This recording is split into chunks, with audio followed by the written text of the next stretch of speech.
हम आते हैं कि फंक्शन ऑफ सेल, जो हमारी सेल है उसके क्या क्या फंक्शन होते हैं। ये इंजेशन, एसिमिलेशन यानी भक्षण तथा स्वांगीकरण, कोशिकाएं अमीनो एसिड तथा अन्य रासायनिक पदार्थों का शरीर में स्वांगीकरण करती हैं, जिनसे प्रोटीन जैसे जटिल पदार्थों का निर्माण होता है। ठीक है। सेकंड, ग्रोथ एंड रिपेयर, वृद्धि तथा मरम्मत कार्य। अनेक रासायनिक पदार्थों द्वारा जीव द्रव्य संश्लेषित कर इनके आकार में वृद्धि रहती है।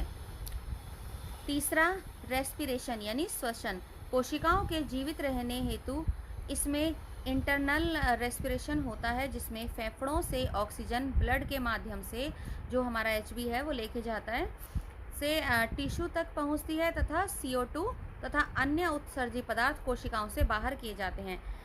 एक्सक्रीशन यानी उत्सर्जन, उपापचय की क्रियाओं के दौरान निर्मित उत्सर्जी पदार्थ ब्लड के माध्यम से फेफड़ों तथा गुर्दों तक पहुंचाए जाते हैं, जहां ये CO2 और मूत्र के रूप में बाहर निकलते हैं, यानी कार्बन डाइऑक्साइड और जो हम यूरिन बाहर निकालते हैं।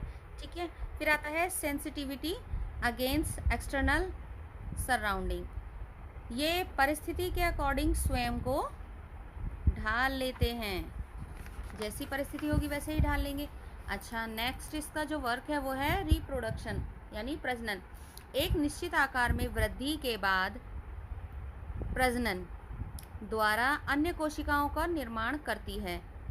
ठीक है। जैसे कि ये है ABC, ये 3 उसमें बटा होता है, अर्धसूत्री विभाजन, और ये सूत्री विभाजन, और ये असमसूत्री विभाजन। ठीक है।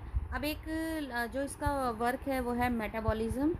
मेटाबॉलिज्म या उपापचय हिंदी में, जो कि एनाबॉलिक और कैटाबॉलिक 2 टाइप्स में होता है मेटाबॉलिज्म।